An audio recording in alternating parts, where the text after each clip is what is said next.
Halo sahabat Duta, kembali lagi dengan saya Cikal. Hari ini kita berkesempatan untuk ngobrol-ngobrol dengan salah satu staf Duta Indah Abadi.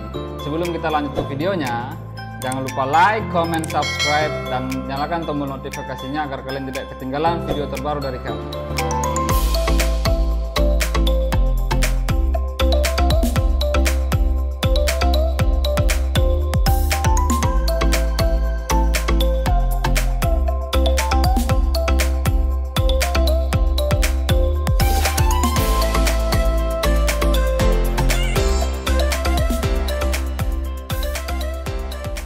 Nah, di sebelah saya udah dengan Bro Rian. Iya, Pak Cik. Gimana kabarnya? Baik, baik. Boleh diperkenalkan dirinya sedikit? Ya. Baik, perkenalkan nama saya Rian Gemnewa Yudi. Saya salah satu staf di PT Duta Indah Abadi di bagian divisi logistik delivery. Logistik ya? Iya. Boleh diceritain sedikit nggak sih tugas-tugas logistik di Duta Indah Abadi? Ya, jadi tugas-tugas logistik di bagian PT Duta Indah Abadi itu kita meng-backup kebutuhan spare part, kebutuhan mesin yang diminta oleh tim-tim daerah luar daerah kita, karena tim kita pusatnya di Bali. Jadi tim-tim daerah luar gitu kita yang membackup untuk masalah mesin, masalah spare part gitu Pak. Jadi kita yang backup, bagian administrasinya pun kita yang backup gitu. Biasanya kalau ngirim spare part tuh ke daerah mana aja sih Pak Rian? Spare part kita banyak cabang Pak ya. Jadi kita ada yang di tim daerah Surabaya, ada Jawa Timur lebih tepatnya, seluruh Jawa Timur, Jawa Barat, Jawa Tengah, di Jakarta ada Pak, bagian Bandung gitu ya. Habis setelah itu di Jakarta, di Sumatera, sampai Aceh pun kita support Pak. Batam pun kita support ya. Luar biasa. Iya. Boleh nggak sih ceritain kegiatan di luar pekerjaannya? Kalau di luar pekerjaan, kesibukan saya untuk akhir-akhir ini saya masih mengikuti jenjang kuliah. Jenjang kuliah? Iya, jenjang kuliah. Ambil jurusan apa? Oh, untuk saat ini saya ngambil jurusannya manajemen keuangan dan masih berada semester 5 sih Pak, masih cukup lama lah untuk. Ya, sabar. Iya, jadi untuk kesibukan lainnya lagi sih mungkin kalau untuk menghabiskan waktu luang untuk liburan gitu, misalnya Pak Cikal suka mendaki, camp gitu. Saya nggak suka mendaki, saya suka rebahan sih. Rebahan ya. Jadi kalau saya biasanya ngabisin waktu itu lebih suka ke mendaki gitu. Untuk gunung-gunung di Bali mungkin udah Agung, Abang, dan Batur gitu. Biasa ya. Planning sih tahun depan pengen ke Semeru Pak. Untuk nggak pengen ke Merapi? Kalau Merapi nanti saya kebakar. Ya kurang lebih seperti itu sih Pak. Iya. Kita bicara tentang Duta Indah Abadi. Sebenarnya impian Pak Rian tuh udah sesuai nggak sih dengan keadaan sekarang bekerja di Duta Indah Abadi? Kalau untuk impian sih, jujur dulu saya waktu kecil saya terinspirasi sekali untuk pengen jadi angkatan Pak. Jadi pengen paling tidak bisa jadi TNI atau polisi gitu. Pengen sekali. Tapi kemarin di umur 17, di umur SMA saya mencoba untuk cari informasi-informasi tentang pendaftaran TNI dan polisi. Di situ saya melihat kekurangan saya yang mungkin nggak bisa di backup untuk masuk sana. Jadi contohnya karena saya minus, habis itu saya punya luka yang nggak bisa disembuhkan gitu. Itu penyakit dalam, lebih ke penyakit dalam. Iya Pak gitu. Jadi saya mengurungkan niat untuk mengikuti pendidikan di angkatan. Jadi saya memilih untuk bekerja dengan kemampuan yang saya miliki. Gitu Pak. Saya penasaran nih Pak Rian. Boleh nggak penasaran? Boleh lah Pak. Background seorang Bro Rian ini gimana sih? Boleh diceritain? Jadi kalau untuk cerita tentang background agak sedih Pak ya. Tapi mengandung bawang gitu ya? Sedikit mengandung bawang ya. Jadi kalau ngomongin kehidupan kadang kan di atas, kadang di bawah gitu.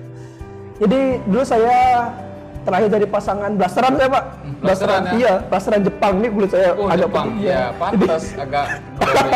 Jadi bapaknya tuh bapak Jember, ibu Ketapang gitu maksudnya. Iya, jadi KW Indonesia lah ya. Boleh. Jadi dari itu saya lahir di Banyuwangi. Oke, berarti bapak Jember, ibu Ketapang, Rian Banyuwangi. Iya. Kolaborasi yang mantap itu pokoknya ya. Jadi saya lahir di Banyuwangi. Setelah itu kecil saya langsung tinggal di Bali. Jadi di saat itu ayah saya kerja sebagai mandor di kontraktor proyek gitu Pak. Mandor ya, bukan tumbal proyek. Bukan lah, mandor. Jadi di saat itu ayah saya cukup sukses untuk memberikan finansial di keluarga saya. Jadi saya mau apa di saat itu saya mau hari ini juga Pak saya mau PS, hari ini juga dibeliin. Kalau itu saya ngambil. Keluarga yang berkecukupan gitu ya? Iya. Jadi ayah saya cukup sukses untuk mencukupi finansial keluarga saya gitu. Ya.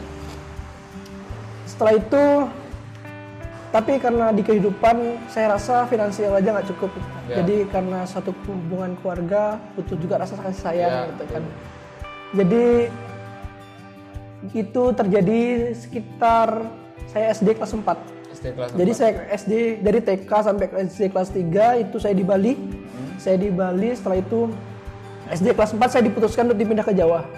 Oke. Dipindah ke Jawa. Karena orang tua juga ikut pindah. Iya, pertama awalnya orang tua ikut pindah juga. Orang tua ikut pindah juga. Di saat itu saya nggak tahu kenapa, karena mungkin saya masih kecil ya. Jadi saya nggak tahu kenapa saya pindah ke Jawa. Oke. Itu pertama tinggal memang sama orang tua berdua ya. Tapi mungkin setelah beberapa saat, mungkin beberapa bulan gitu, orang tua saya ternyata punya prinsip yang berbeda. Oke. Jadi mereka pisah dan ibu saya yang duluan pergi dari rumah. Ibu saya ke Bali juga, dia lanjut kerja lagi. Oh, balik ke Bali lagi. Iya, balik ke Bali lagi. Setelah itu ayah saya masih tinggal sama saya untuk beberapa waktu. Setelah itu saya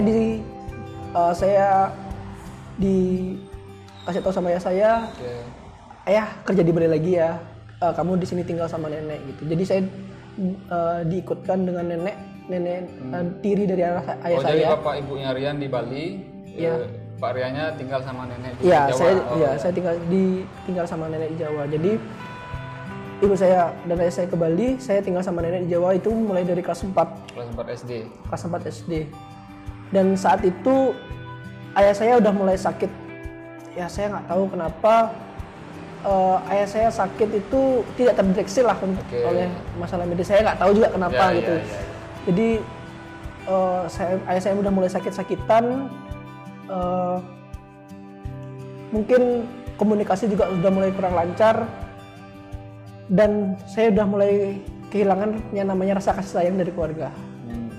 Bawangnya sangat merah.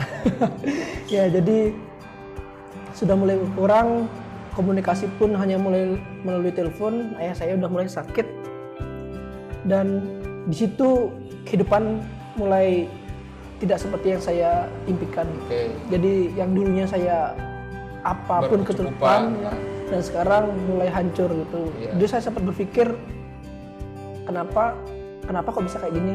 Apa sih salah keluarga saya gitu? Ya. Pak Rian, boleh nggak sih kasih sedikit mungkin motivasi buat sahabat duta? Baik sahabat duta, karena pada dasarnya kehidupan itu adalah proses dalam kita untuk memperbaiki diri. Masa lalumu bukanlah masa depanmu. Yang menjadi pacuan kita adalah aktivitas tetap harus dijalani, uang tetap harus dicari, dan tanggung jawab tetap harus ditepati. Jangan jadikan keluargamu sebagai alasan untuk merusak dirimu sendiri.